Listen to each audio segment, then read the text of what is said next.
Actually, Wendell asked me to talk about this, and I thought I would just start out by saying it's a pleasure to see all of you, although I have no clue who you are.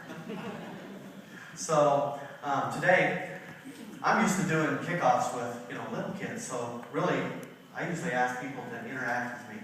First off, who likes chocolate? Raise your hand. Oh, wow. I'm glad I'm in a good company. Actually, who likes to make money? Really? Only a few of you? Wendell, we got problems. Oh, we got problems. Who really likes to make money? Raise your hand. Okay. All right. And who's nuts? We'll take you because Wendell, chocolate covers over a multitude of nuts. Keep it going. All right, so anyway. All right, so what I wanted to talk to you is about this, but I have some stories to tell you that really drives home a point for me. My daughter, she turned 16 a couple months ago, and she went in for her driver's test. In Washington, you have to take a written, and then you have to take a driving. And she was not too keen about doing the written or the driving, but she went in and took the written, and she did a great job at it, passed it with flying colors. And the lady's sitting there going, okay, now let's schedule your driving part. And my daughter's starting to freak out with her mother and saying, can I do that next week? And mom stands up and says, no, we're doing that tomorrow. Do you have an opening tomorrow? Because she wants to get her over the hump, right? Because fear controls people, doesn't it? Right? No, maybe not. Fear controls my 16-year-old. She does not want to do that. So, we scheduled her for the next day. And then the DMV, Jason, are you here? Did he leave the building? I have a new business opportunity for you. Because the DMV gal, as she's scheduling the appointment, says, now, Megan, if you eat a little bit of chocolate before you come in to take your test, that will calm your nerves. No joke. Her jaw drops. Do you know how much chocolate I have in my house? The DMV gal had no idea. So maybe we could do Washington State DMV and do a personal privatized label for them and sell it to all the kids that are taking their test at 16. Might be able to do some good stuff there. So my daughter did that. It was a great time. So I have another question. Who in here is a twin? Is there anybody that's a twin? One twin, you don't get a count in this, okay? All right, here we go on that, just so that you know. Turn to your neighbor and say, you're a winner. Turn to your other neighbor and say, you're a winner. Now, turn to your neighbor again and say, I believe it. See, because there's something very positive about being able to state that you are a winner. Do you know that you're a winner? Do you know that the very first race you ever did, you won? Think about that. The very first race you ever did, you won. Now, I'm not a biology major, but I know that there was hundreds of thousands going upstream. And believe it or not, you won. You won. From the time you started, you were a winner.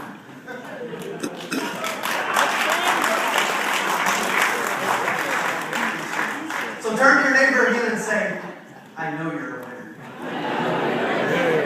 Upstream, baby. I know you're. There's a second reason why I did that. It's because back in 2008, Wendell called me. And at that time, I didn't have it in I knew the biology and stuff, but all about that, it's like coming back to me and going, yeah, he called. Every one of you in this room has been called to come back into World's Finest Chocolate. You received a call, you received a letter, you received something that asked you to come and be a part of this family, this team. And that is what is so exciting, because what that is saying to you, again, is that you're a winner. And we believe in you to help this company grow. More than anything else, we believe in you. So turn to your neighbor and say, I believe in you. No, make it serious. Come on now.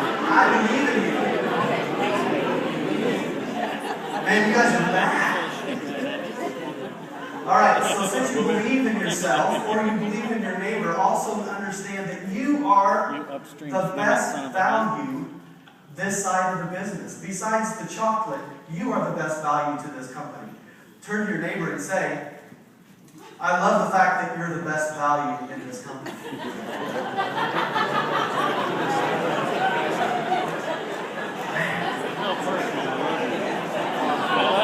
I love Wendell's getting nervous now. you. I didn't say I love you. All right, so I back in said I 2008, love Wendell love gives me the this value. call and says, Jay, would you like to sell World's Finest Chocolate? And it took me, I don't know, maybe 30 seconds? Yeah.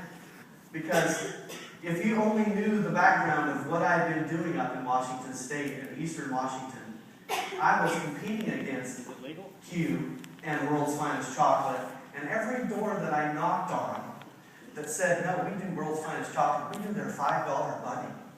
I was going around going, what in the heck is the $5 bunny?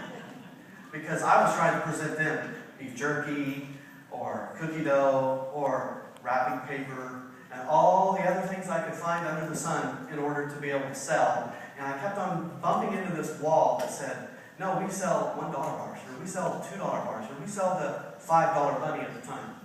And I kept on researching and getting a hold of AFRDS books and trying to figure out, okay, so what can I do to compete with this?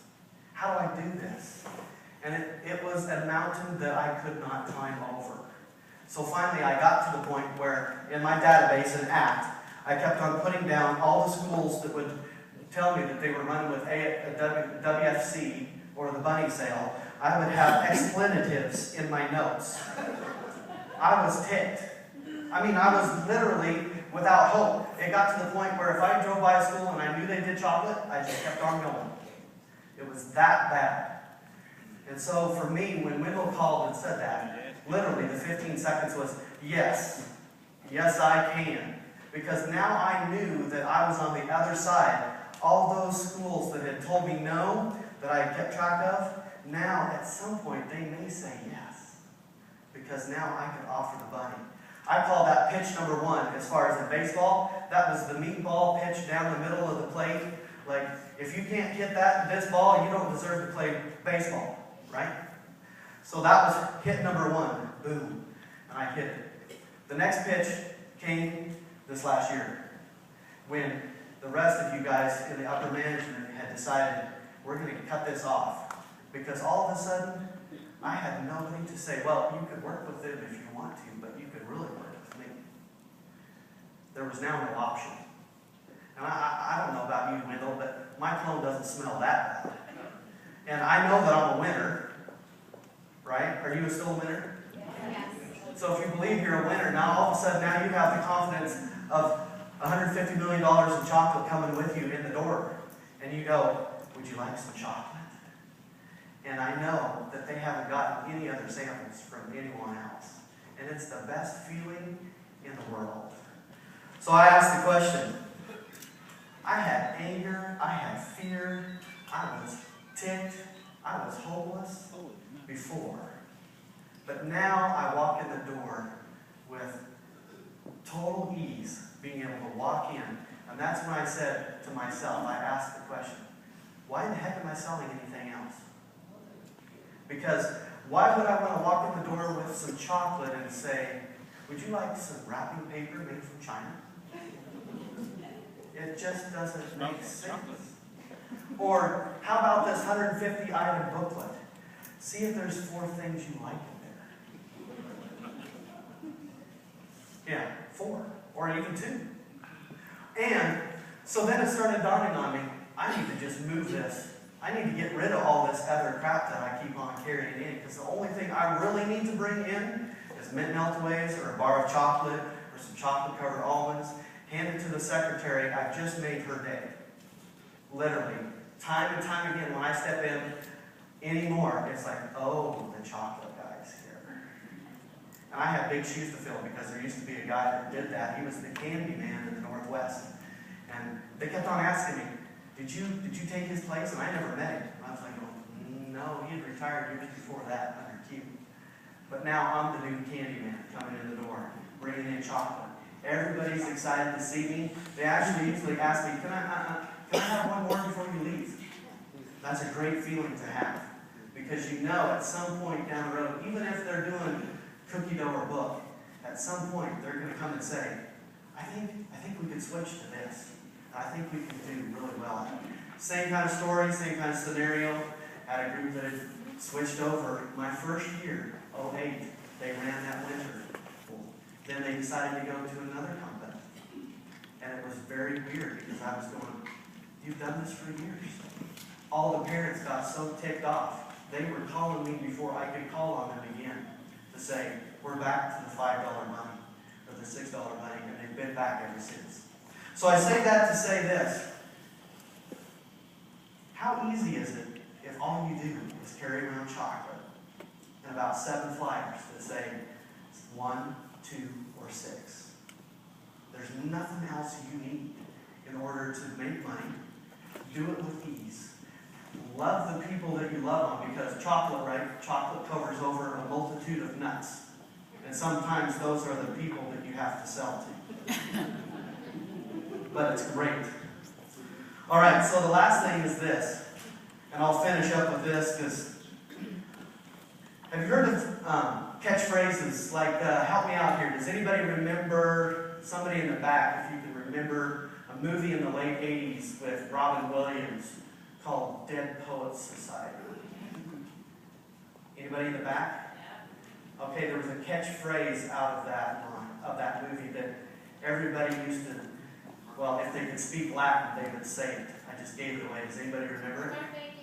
Carpe diem, right? Or what does that mean in English? Seize the day. Seize the day. That was a great slogan.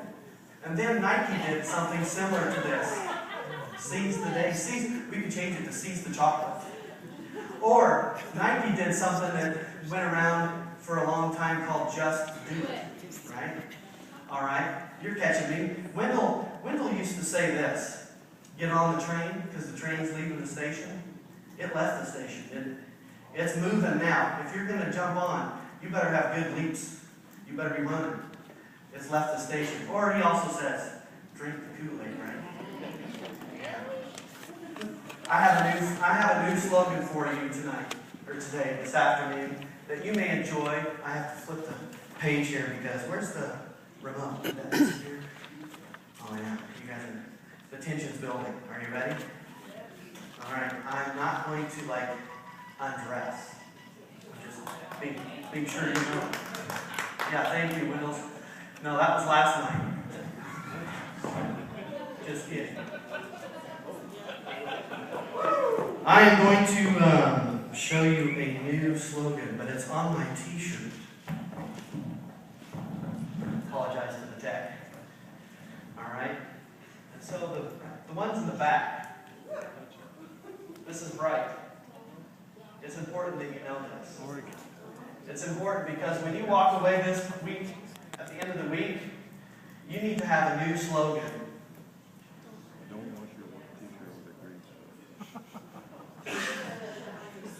Don't shit on yourself.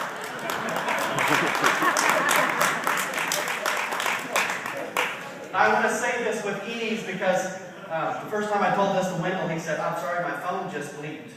It went on sensor mode. I was like, yeah, it's supposed to. Because the problem is, we walk away from these meetings, and in 6 months from now, where are you? Are you regretting that you didn't sell chocolate? A year from now, are you regretting that you didn't make Gold Crown? Because you had all that other crap that you wanted to put in that flyer and try and bring in the door. And the school continued to say no. So the deal is this. Don't shit on yourself. So turn to your neighbor and say, don't shit on yourself.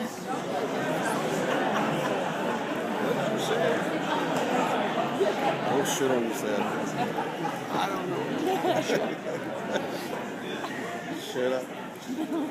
My presentation is basically done, but if you go away this weekend with one thing, know this. A life full of regrets is not a life worth living. This is a company that is, in economic times, doing better than any other.